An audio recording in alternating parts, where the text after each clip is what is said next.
ফেনী শহর। আর ফেনী শহরে Cox's Bazar Saint Martin যাওয়ার পথে ফেনী শহরে যাত্রা বিরতি, অতঃপর ফেনী শহরের মধ্যে এখানে একটা কি বলে খেজুরের রস খাওয়ার জন্য ভোরে ওঠা, একদম কুয়াশাচ্ছন্ন গ্রামীণ পরিবেশে বের হয়েছি। আশা করা যায় 10 থেকে 12 কিলোমিটার পরে আমরা আমাদের সেই গন্তব্যস্থলে পৌঁছাবো এবং খেজুরের রস খাবো।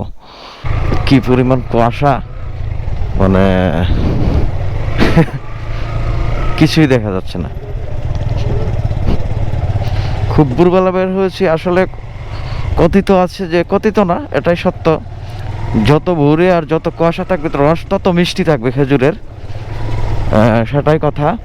আর সেজন্য ভোরবেলা যাওয়া, আর কুয়াশাও খুব বেশি, শীত খুব বেশি, যার ফলে আশা করতেছি রস খুব মিষ্টি হবে। যাই দেখা যাক কি হয়। গ্রামের মেঠো পথ ধরে খেজুরের রস খাওয়ার উদ্দেশ্যে চলতেছি সোনাগাজী।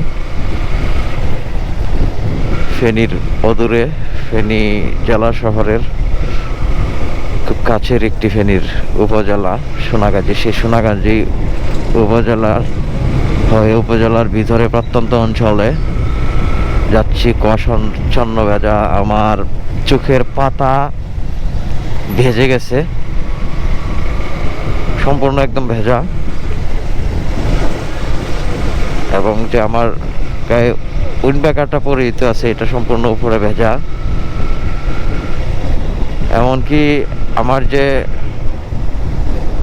গোপ্রো যেটা আছে সেখানেও একদম কুয়াশার স্তর পড়ে গেছে, এরকম মানে ভেজা, যথেষ্ট পরিমাণ কুয়াশা।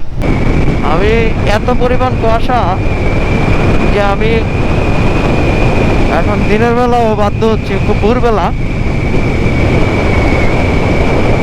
আমি আমার ফগ লাইট জ্বালিয়ে যেতে, মানে ঠিকঠাক মতো রাস্তা দেখা যাচ্ছে না, এত পরিমাণ কুয়াশা। আলু জ্বালিয়ে আসতে হচ্ছে। অথচ এখন ভোর কয়টা বাজে? 6:46। যাচ্ছি রস খেতে, খেজুরের রস।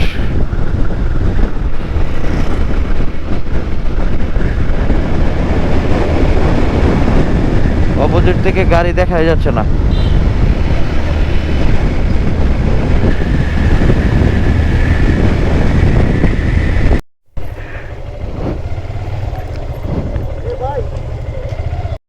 অবশ্য পেয়ে গেলাম আমাদের সেই কাঙ্ক্ষিত রস,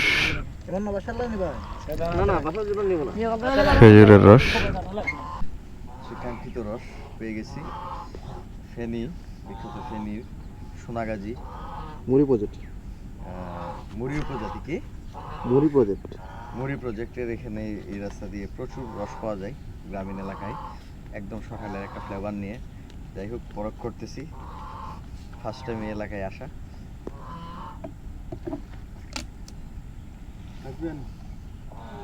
অনেক মিষ্টি এবং সুস্বাদু, অন্যরকম একটা ফিল। আর ফ্লেভারটা আসতেছে পাহাড়ি একটা ফ্লেভারের মতো, সেটা নাই বললাম, আপনারা একটু বুঝে নিন, যারা রস খান এসে তারা একটু অনুধাবন করতে পারেন। ওই ভাইটার নামটা দিয়ে দিন। ভাই আপনার নাম কি? সুজন ভাইয়ের রস। আর সুজন ভাইয়ের রস না, সুজন ভাইয়ের খেজুর গাছের রস।